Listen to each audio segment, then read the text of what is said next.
لو جينا نشوف ايه اشهر الاعراض اللي بتخلي الناس تشك في الست انها حامل، هتلاقي الغثيان والترجيع. نلاقي الامهات والحموات متربصين لبناتهم ومراتات ولادهم، اول ما يشوفوا بتيجي على الحمام بترجع يقولوا بس البنت حامل، يلا نقوم نكشف. ايه علاقه الترجيع بالحمل وليه اصلا الحامل بترجع؟ من بدايه حدوث اخصاب الحيوان المنوي البويضه بيبدا الجسم يتجهز ويشغل وظائفه كلها عشان يستقبل الجنين، فبالتالي هرمونات كتير بتزيد. من ضمن الهرمونات دي هرمون اسمه الاتش سي جي، وده اللي بيبقى سبب الاحساس بالغثيان والترجيع المستمر اللي بيحصل للحامل في اول فترات الحمل وخصوصا الصبح. فهتلاقي الحمل نفسها بترجع اول ما بتصحى من غير حتى ما تاكل، بس بعدها اليوم بيمشي طبيعي والترجيع بيقف، ومع بدايه اليوم الجديد بيحصل نفس الكلام. طب ده بالنسبه لمولود واحد. طب لو كانوا توأم، للاسف الموضوع الترجيع بيكون ملاحظ بشكل اكبر، وده لان الهرمونات بيكون فيها زياده اكتر، فبالتالي احساس الغثيان والترجيع بيزيد هو كمان. فنيجي بقى لسؤال مهم، هل الترجيع اللي بيحصل بشكل يومي ده خطر؟ بالعكس، في ابحاث بتقول ان الترجيع ده علامه ان الحمل بخير. كمان الستات اللي بترجع في الحمل بتقل عندهم نسبه التعرض للاجهاض.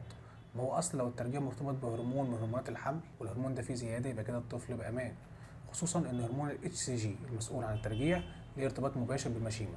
يعني كده الطفل محمي. ده غير هرمون الاستروجين اكتشفوه برضه ان هو سبب من اسباب الترجيع، وكلنا عارفين ان هو من اهم هرمونات الحمل اللي بتجهز الرحم لاستقبال الجنين. طيب كده عرفنا ليه الترجيع بيحصل وانه مش خطر، بالعكس ده مفيد كمان. هل بقى على النقيض لو في حامل ما كانتش بترجع، يبقى كده الهرمونات مش شغاله؟ طبيعه جسم كل شخص مختلف عن التاني، كده كده ما دام حصل حمل يبقى الهرمون موجود وشغال، وتاثيرها على الجسم نفسه بيكون مختلف. هنلاقي ان موضوع الترجيع والغثيان ده بيختلف في شدته ومدته من حامل للتاني، عشان كده ما تقلقيش من الموضوع ده. اخر سؤال، يبقى كده جاوبنا على كل الاسئله الخاصه بالموضوع ده. الترجيع ده بيفضل لحد امتى؟ في اغلب الحالات الموضوع بيخلص معاهم في النص التاني من الحمل، اخر تاني 3 شهور. بكده انا لميت كل الاسئله اللي ممكن تيجي في بالك عن موضوع الترجيع في الحمل. لو في سؤالين محتاجين تعرفوا اجابته اكتبوا لي في الكومنتات تحت.